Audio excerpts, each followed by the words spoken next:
Assalamualaikum Bu Nur. Waalaikumsalam, Mbak Wita. Apa kabar Bu? Alhamdulillah. Seneng banget nih Bu, akhirnya ketemu lagi sama Bu Nur, bisa Ya. ngobrol-ngobrol lagi hari ini. Jadi sebenarnya kita hari ini pengen banyak ngobrol tentang pertemuan tatap muka terbatas nih yang udah diselenggarakan di SD Ibu gitu ya, Duren 301. Nah, sejauh ini kan sepertinya lancar ya Bu ya. Boleh ceritain aja nggak Bu secara umum PTM terbatasnya gimana nih sejauh ini gitu? Alhamdulillah dengan berbagai cara kita melaksanakan PTM ini supaya tujuan awal kita adalah PTM ini berlanjut, yaitu yang pertama ya kita harus komitmen dulu antara guru, orang tua, dan pihak sekolah. Kita sama-sama harus menjaga komitmen ini, yang mana komitmen itu yang utama adalah mengenai prokesnya, gitu. Ya. Kemudian kendala-kendalanya sebetulnya yang sangat urgent perlu disikapi adalah di orang tua ketika mereka mengantar dan menjemput. Artinya apa? Ini poin utamanya itu harus orang tua berkomitmen, tidak boleh mengantarkan siswanya terlalu pagi juga jangan, ya kan? Menjemput siswanya jangan terlalu siang kelamaan. Anaknya nunggu juga tidak juga gitu. Jadi saya menyampaikan ke orang tua melalui Zoom, melalui video-video gitu di-share ke orang tua bahwa untuk menjemput dan mengantar Bapak Ibu antisipasi dari rumah kira-kira estimasi kita ke sekolah tuh berapa lama gitu. Jangan sampai lama di sekolah misalnya 10 menit anak belum pulang jangan juga akhirnya menimbulkan penumpukan. Seiring berjalannya waktu kemudian juga emang kepala sekolah harus tegas atau tidak tergantung dari kita bagaimana mengkomunikasikan dengan orang tua. Artinya itu ya alhamdulillah sampai detik ini kita adalah yang awal di PTM pertama tanggal 9 Juni sampai saat ini alhamdulillah lancar, nggak ada kendala yang berarti. Alhamdulillah. Jadi sebenarnya udah 4 bulan ya Bu ya, termasuk yang kan paling lama. Betul sempat ada ininya Bu ya, masa-masa COVID tinggi. Betul. Baru kita mulai lagi. Kemarin 30 Agustus. Iya. Nah Ibu, kalau kita bicara persiapan sebelum PTM terbatas gitu ya Bu ya, kita sempat belajar dari rumah tuh 1,5 tahun ya Bu ya, kira-kira ya Bu ya, hampir 2 tahun gitu ya. Nah pada saat itu ketika mau akan PTM terbatas lagi gitu, itu bagaimana Bu proses persiapannya, adaptasinya? Karena kan kebayangnya tuh 1,5 tahun udah menemukan pola yang baru juga gitu ya. Terus ini mau akan ada lagi pola yang lain lagi nih gitu dengan PTM terbatas. Itu gimana Bu nyiapin semuanya? Sebenarnya kan sudah disampaikan oleh Dinas Pendidikan sendiri bahwa kedepannya kita akan PTM, tentunya persiapan dari sekolah melalui pengawas, melalui Sudin Pendidikan Jakarta 1 sudah disampaikan. Apa sih kita mau menuju PTM, sudah disosialisasikan dan lain sebagainya. Akhirnya kami sekolah-sekolah kan menyiapkan diri supaya kami bisa PTM gitu. Tentunya PTM yang pertama itu dengan mengerjakan mengisi asesmen, kemudian dinyatakan lulus, baru mengikuti pelatihan yang disampaikan oleh sekolahmu, sampai pelatihan 1 lulus, baru lanjut ke pelatihan 2, pelatihan lulus, baru SK keluar. Kan artinya itu, gitu kan?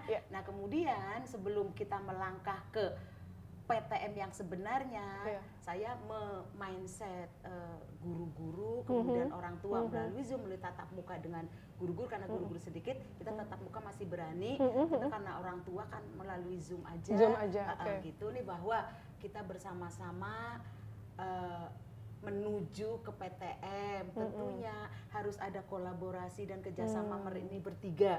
Saya pihak sekolah jalan sendiri nggak akan bisa, guru jalan sendiri kan bisa, orang tua. Nah, ini harus tiga-tiganya ya Bu ya. Gitu. Ya alhamdulillah orang tua juga merespon. Dengan sendirinya kita berjalan sampai sekarang. Alhamdulillah ya nggak ada kendala. Nggak ada kendala ya Bu ya. Dari tadi Ibu menekankan sekali tentang komunikasi, kolaborasi antar setidaknya 3 pihak ya Bu ya, sekolah, guru, orang tua gitu. Itu memang tantangannya apa sih Bu selama ini gitu ya, baik sebelum pandemi atau setelah pandemi lalu mau akan PTM terbatas lagi tuh? Oh gitu.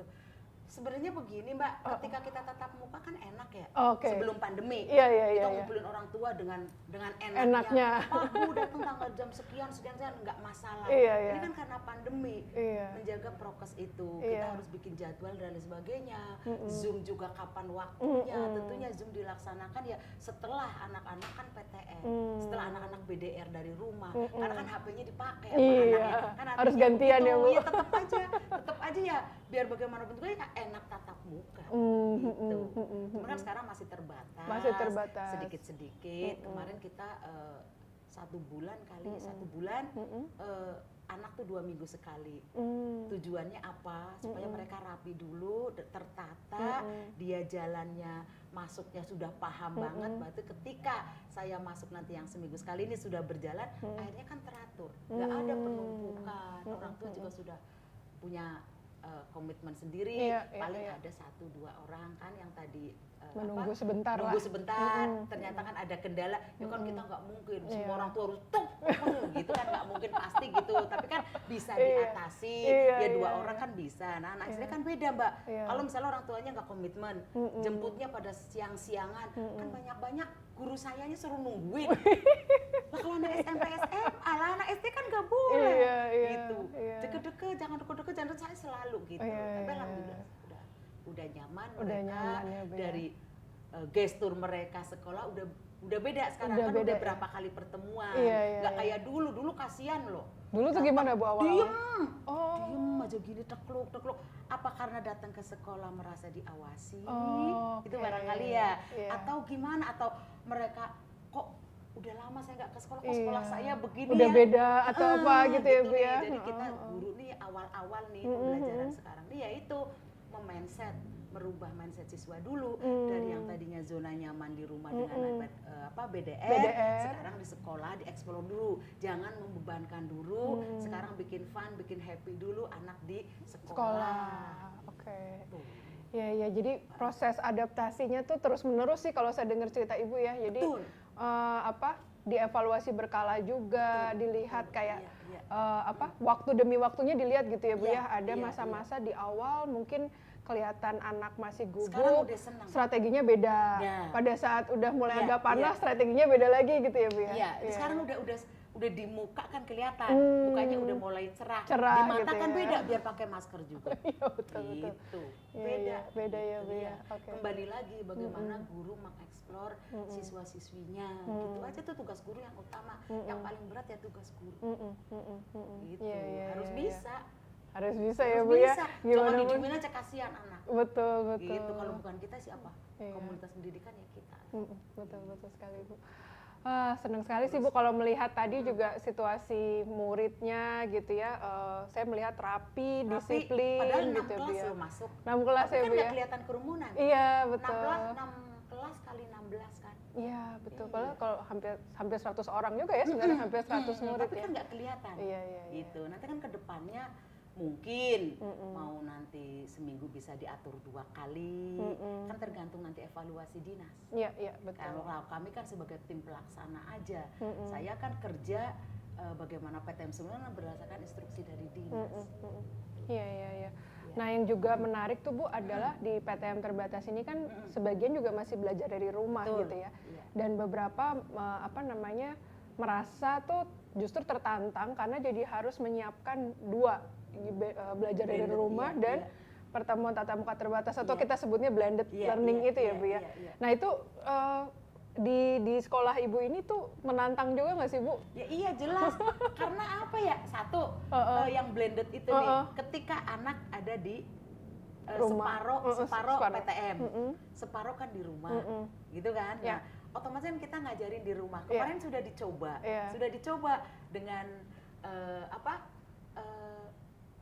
apa sih yang pakai Infocus juga? Iya.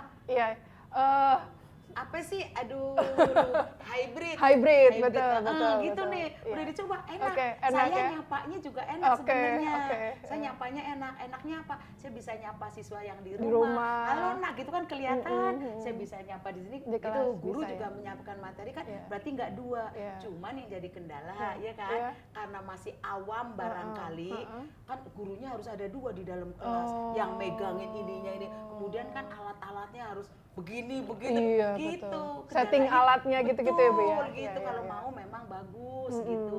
Kalau sekedar begitu sih sebenarnya bisa, tapi kan nggak maksimal. Nggak maksimal, betul. Gitu. Kayak penempatan Nah, gurunya ya harus dua ininya. supaya yang satunya ngurus teknologi. betul. Oke, yang satunya ini. Oh, oh.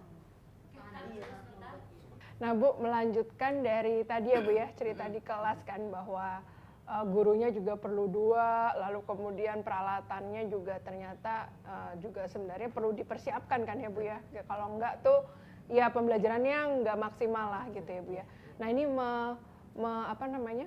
Mengatasi tantangan infrastruktur lah nih, Bu ya. Betul, Nah, ini tuh gimana, Bu, sejauh ini strategi? Karena saya yakin tuh sekolah-sekolah yang lain yang mau PTM terbatas juga kan bicara infrastruktur nih juga persiapannya pasti Saya baru mikir Mbak ke arah situ. Kalau yang sudah saya laksanakan sih saya menganggarkan di RKAS di 2022. Oh, Gitu oke, kan berarti oke. 22 nanti bisa jalan. Bisa jalan ya, Bu ya. Semoga cair, semoga Amin. bisa direalisasikan. Iya. Udah saya anggarkan. Oh. Perlu prepot, perlu apa yang untuk oke. pembelajaran yang Iya, hybrid iya. learning Hybrid itu, learning ya. gitu. Oke. Ini juga jadi ini sih, Bu ya, bahwa ternyata memang adaptasi blended learning ini tuh sampai ke persiapan infrastruktur ini juga Betul, mungkin jadi Iya. jadi catatan buat kita Iya, semua yang ada di fase perubahan ini gitu ya, Bu ya. Mungkin saya yakin Bapak dan Ibu di dinas atau di kementerian juga mungkin perlu mempertimbangkan ini juga ketika blended learning ini mau jadi apa ya, sesuatu yang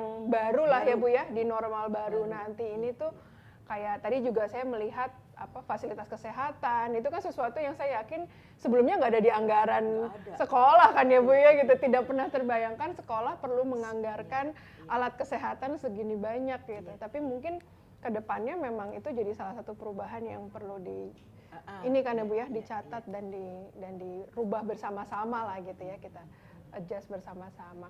Nah, Bu, kalau bicara apa ya, mungkin semacam berbagi tips dan trik nih, Bu, atau strategi nih untuk sekolah-sekolah yang belum pertemuan tatap muka terbatas. Terus mereka perlu nyiapin apa aja ya, Bu, kira-kiranya? Semua kan Udah ya? sekarang udah semua. Mungkin masih ada yang belum sih, Bu, di beberapa daerah misalkan. Daerah, ya. Dan Ya yang kan mungkin memang ya bagusnya DKI bukan karena saya orang DKI ya, bukan gitu, karena DKI Dinas Pendidikan kerjasama kan dengan sekolahmu Iya, gitu kan. iya. Jadi kan tidak semata-mata bahwa PTM sekolah ini diberi hadiah Anda Iya. PTM, Oh. tapi kan ada standar, ada kriteria, terutama yang pengerjaan asesmen. Assessment, itu. iya, Gitu iya, kan. iya. Kalau daerah lain kan enggak Iya, ditunjuk. iya. Nah, kemarin waktu ada kunjungan kerja dari mana wali kota Tangerang gitu nih, disangkanya penunjukan langsung, padahal kami melalui asesmen. Iya. Asesmen itu dari mana, pelatihan gitu, dari pihak sekolahmu, itu urusan dinas yang bekerjasama dengan sekolahmu, Iya, kan iya. itu. Iya, iya, Gitu.